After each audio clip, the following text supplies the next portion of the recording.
Hi everyone, we're going to do a portrait retouch today, and I'm going to talk you through my total portrait retouch action set, which help with skin editing and general making people look beautiful. So with this image, it's in pretty good shape to start with, and we're going to do some skin work and enhancements and hair enhancements, make the eyes look a little bit more punchy, a little bit of work on the lips, and so on. And the tools that we've got in this action set are designed just to help you, just to work a little bit faster. You can do all of this stuff manually, but this set will really help you speed through your editing. So let's just zoom in. And you can see that she has good skin to start with, but there is work that we can do. And the stuff that we're going to work on today is partly areas that we can work on manually and partly stuff that we can do with the actions. What I'll do first of all is talk you through the action set. So if we look over here on the left hand side at the top, we've got various brushes which help you fix skin in various ways. Now in portrait retouching, really the best thing is if you can do this work without having huge shortcuts, but it is very, very time consuming to do in that way. So the idea of these actions is to use them alongside things like dodging and burning, healing and cloning, and using the patch tool, those kind of things, but these will help you work much faster. So there are at the top 3 skin smoothing actions, which go from natural to pretty plasticky, and you know, if you're looking for that really artificial skin look, you can get it. There's fresh and rosy skin tone if you want to alter the skin tone slightly, and then 5 actions which help with fixing problems. So dark circles, which many people have under their eyes, reducing skin shine, which can be a combination of skin type and photography lighting, and just reducing purple areas, redness and yellowness. There are some eye actions to help eyes look really beautiful, and lip enhancers, well, not just lips but teeth as well, and then 4 actions to help your hair look really beautiful. So we'll start by doing some manual work. So I'm going to use the patch tool just to remove some of the kind of small blemishes on her face, and they're only really small things. And I use the patch tool to remove anything that has an edge, any blemish that has an edge, which you can sort of circle and pull away. And you really just draw a circle around it and pull it over a bit of good skin, and that generally does the job quite well. So I'm going to do that pretty quickly.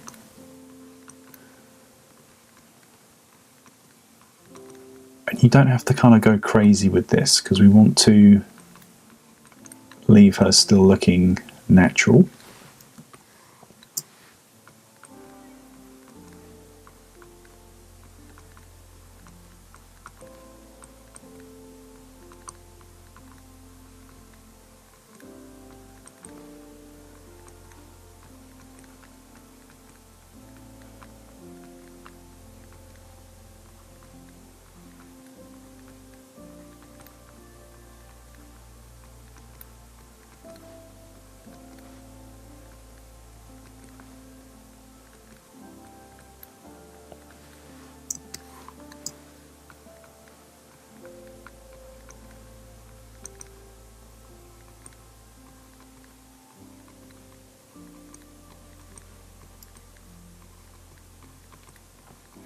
I'm working with a Wacom tablet, which means I can do this pretty fast. If you're working with a trackpad or a mouse, this is kind of slow.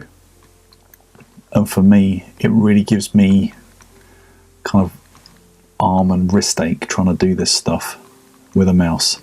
So totally recommend using an editing tablet. So we've got rid of the kind of obvious blemishes there.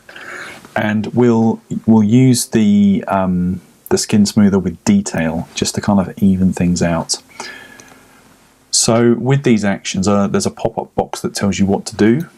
And so I'm a big advocate of using any of these kind of actions with low opacity brushes. So I've started off with 25, and we can just sort of brush that on all over her skin, not her eyes and not her mouth, because they have sort of different texture.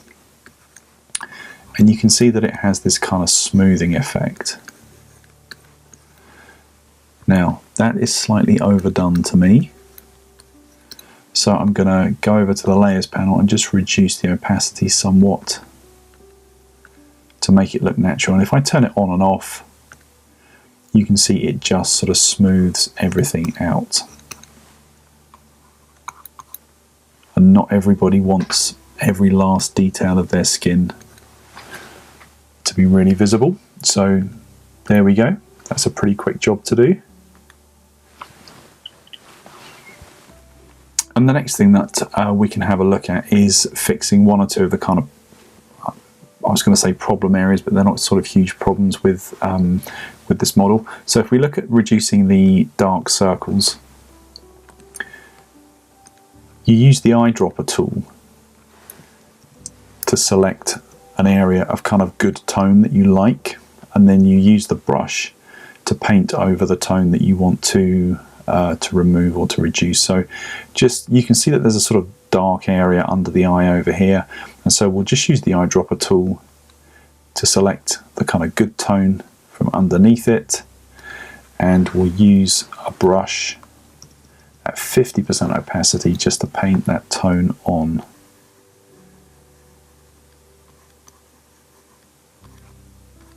And take it easy with doing this. You can really overdo it easily. So I'm just not going on too heavy with this. So that eye, let's just bring the opacity down a little. That eye is okay. I'll flatten that. I'm going to do it again for the other eye. This is because the skin tone is going to be different on the other side of the face. So I use the eyedropper just to select good tone and paint on like that. Let's just zoom in.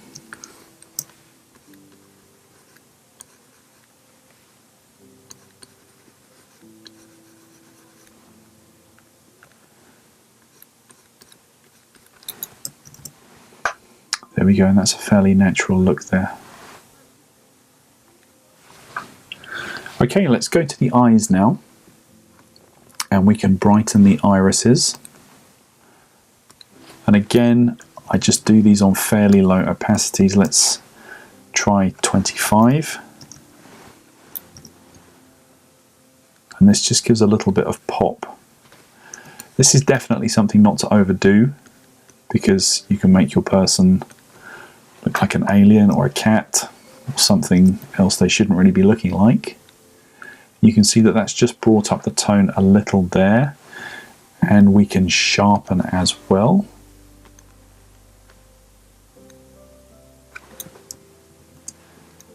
This will help also give a little bit of pop, and again, do not overdo. There we go, it's a pretty subtle effect. And just brings things up. Always zoom out when you've done this to make sure that the eyes don't suddenly become kind of alien-like. I think that looks okay. We can give her a little bit of kind of mascara to enhance her eyelashes a little bit.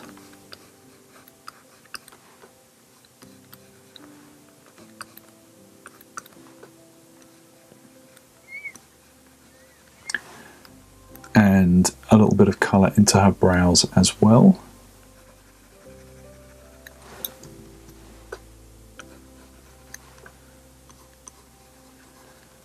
It's just giving them a little bit more definition. I'll turn up the opacity on the brows. And let's show you the lashes on and off. That's a more subtle kind of look, but just gives them a little bit of pop.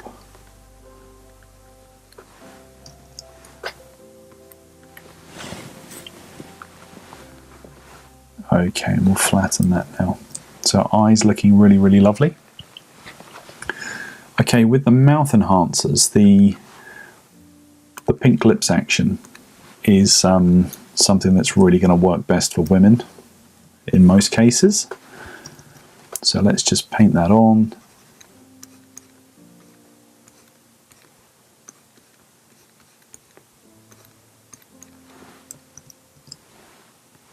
Let's just toggle that on and off. And it's really quite delicate. But I'm going to still turn the layer opacity down a bit to maybe 40 or 39%.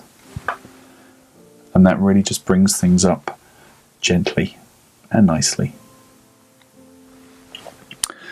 Okay, there is a teeth whitening action as well. We don't need to use that here. With the hair actions, these add contrast and tone. So we can add some blonde highlights to her hair. Just make that stand out a little bit.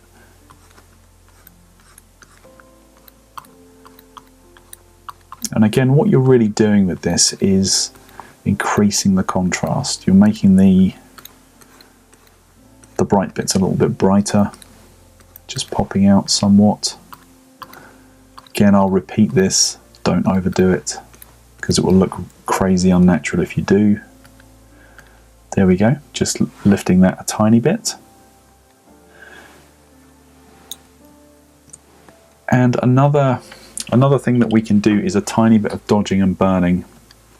So I've got a little action that will help with that.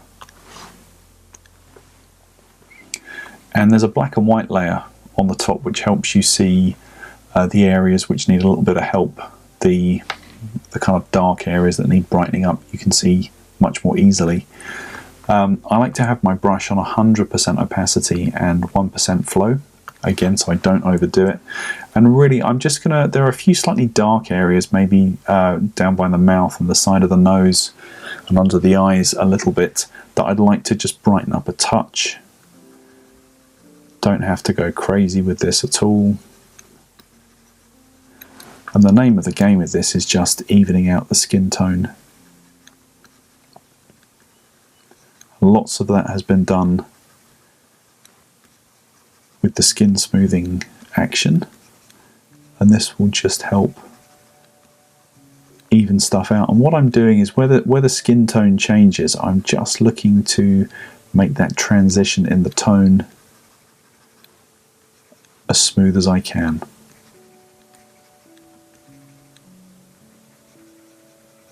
So most people need a little bit of help with this around their mouths, at the side of the nose a little bit,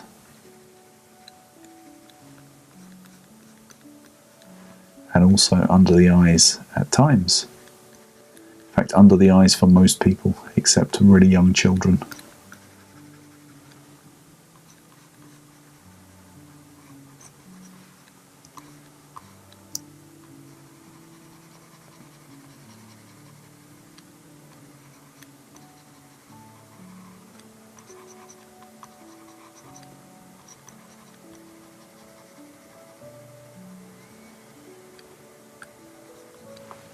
Now if I toggle that on and off, you should be able to see the changes, which I'll do in just a moment.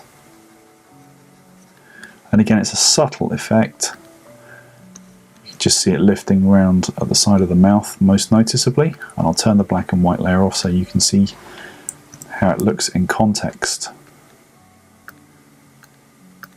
So just a little bit of help there with the skin tone. Now I'll just flatten that. There's a little bit of shine as well on the skin, which is completely natural, generally to do with skin type and photography lighting. And so we can go to this reduce skin shine action, and again use the eyedropper tool to select good tone, or the non-shiny tone. And so there's a hot spot on the right hand side of the forehead and on the nose as well, so we can just select good skin like that, and let's brush on over that shiny bit. And we'll need to reduce the layer opacity probably. It's quite easy to overdo this. And again, you get overly matte skin if it's too crazy.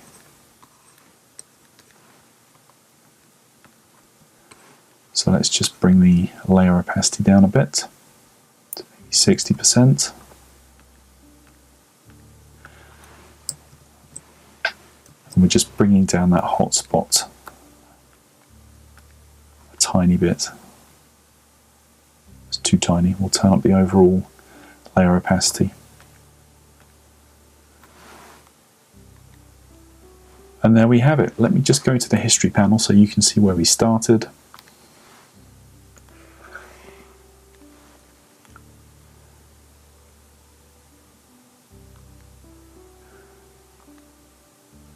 There we go. That was where we started. And this is where we are now. So really subtle, really easy to use, and really beautiful. Thanks very much.